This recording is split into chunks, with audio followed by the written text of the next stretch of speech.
सिंधुदुर्गातल्या किल्ले राजकोटवरील शिवरायांचा पुतळा कोसळल्यानं महाराष्ट्रात संतापाची लाट उसळली आहे।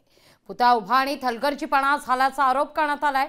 मुख्यमंत्र्यांनी या प्रकरणात तातडीने कारवाई करण्याचे आदेश दिले आहेत।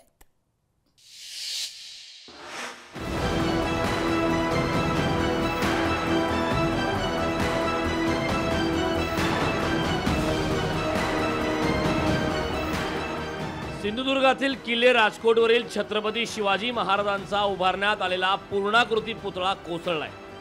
डिसेंबर 2023 मध्ये नौदल दिनानिमित्त पंतप्रधान मोदींच्या हस्ते या पुतळ्याचं अनावरण करण्यात आलं होतं। अवघ्या 5 महिन्यात पुतळा कोसळल्यानं संताप व्यक्त करण्यात येतो। पुतळा उभारणाऱ्या ठेकेदारावर गुन्हा दाखल करून त्याच्या अटकेची मागणी विरोधकांनी केली। मी आवाहन करतोय, जर तुमच्यामध्ये दम असेल तर त्या कंत्राटदाराला लगेच FIR दाखल करा, त्याला ब्लॅकलिस्टेड करा आणि त्याच्याकडून सर्व काम पुनश्च पैसे वसूल करा, नाहीतर काम पुतळा पुन्हा महाराजांचा उभा करा।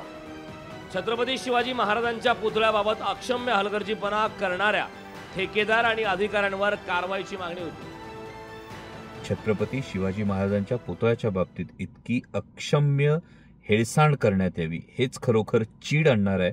आणि हा जो कोणी ठेकेदार होता, जे कोणी अधिकारी होते, यांची सगळ्यांची चौकशी करण्यात यावी आणि महायुती सरकारचा, भारतीय जनता पक्षाच्या सरकारचा मी निषेध करतो। मुख्यमंत्री एकनाथ शिंदेंनी झालेल्या दुर्घटनेची तातडीने दखल घेतली। नेव्ही आणि PWDचे अधिकारी घटनास्थळी गेल्याची माहिती त्यांनी दिली।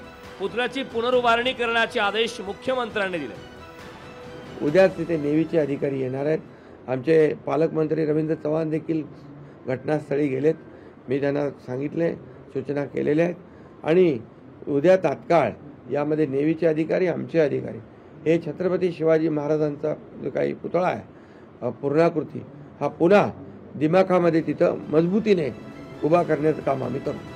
किल्ले राजकोटवर पुतळा उभारताना ठेकेदार, नेव्ही आणि PWDच्या अधिकाऱ्यांनी काहीच अभ्यास केला नव्हता का, असा सवाल केला जातो। पुतळा उभारताना केलेल्या चुकांप्रकरणी चौकशी करून कठोरात कठोर कारवाई करण्याची अपेक्षा व्यक्त केली जाते। रोहन गावकर, लोकशाही मराठी, सिंधुदुर्ग।